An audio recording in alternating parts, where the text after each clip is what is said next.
Pertumbuhannya yang perlu dipantau adalah anak saya pertumbuhannya sesuai atau tidak, gitu, berdasarkan usianya. Terkadang orang tua membandingkan ataupun berpatokan dengan anak tetangga, anak teman. Sering Biasanya terjadi. ya sering terjadi. Kok anak saya nggak lebih, pipinya nggak lebih tembem dari anak tetangga. Kemudian ataupun ada biasa tetangga, kok anaknya kurus, kok berat badan anaknya kelihatannya kayak kecil. Nah, itu biasanya yang menjadi sayatan-sayatan hati bagi ibu-ibu, terutama ibu-ibu muda ya. Para moms and dad biasanya akan mudah patah hati karena sudah terjudge gitu. Jadi itu yang harus kita hindari sebagai orang tua, baik itu berkehidupan bertangga ya gitu. Jadi kita harus saling support setidaknya. Jadi yang perlu diketahui, pertumbuhan berat badan berdasarkan usia itu harus sesuai dengan grafik pertumbuhan, gitu. Jadi kita membandingkannya atau melihatnya, memplottingnya dengan grafik pertumbuhan yang ada.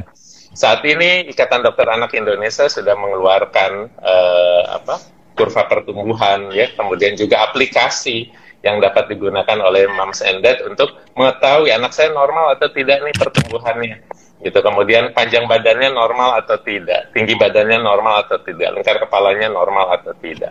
Nah, kemudian biasanya ketika seorang bayi lahir, mulai usia 1 bulan, kemudian harus orang tua ataupun ibu, bapak juga harus memantau pertumbuhan berat badannya. Peningkatan berat badannya ini sesuai atau tidak dengan grafik pertumbuhan. Diharapkan dalam 1 bulan pertama dia awal-awal kelahiran akan turun berat badan.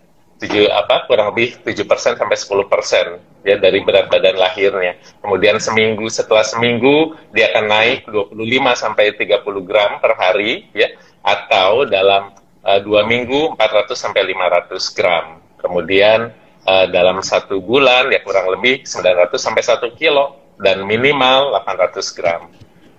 Setelah usia mendekati 6 bulan, dia akan peningkatan berat badan yang diharapkan akan turun ya. Istilahnya dari yang tadi minimal 800 menjadi 600, kemudian 2 bulan kemudian menjadi 400, 200 dan seterusnya gitu. Jadi itulah yang harus dipantau.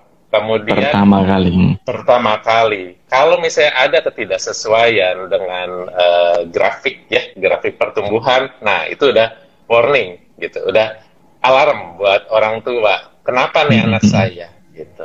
Apa yang terjadi pada anak saya? Apakah asupan anak saya cukup ya, dari pemberian ASI-nya cukup atau tidak? Kemudian apakah ada infeksi yang mendasarinya pada anak saya, atau ada suatu penyakit bawaan gitu ya. Itulah alarm orang tua yang harus kita istilahnya timbulkan atau tingkatkan kewaspadaan gitu.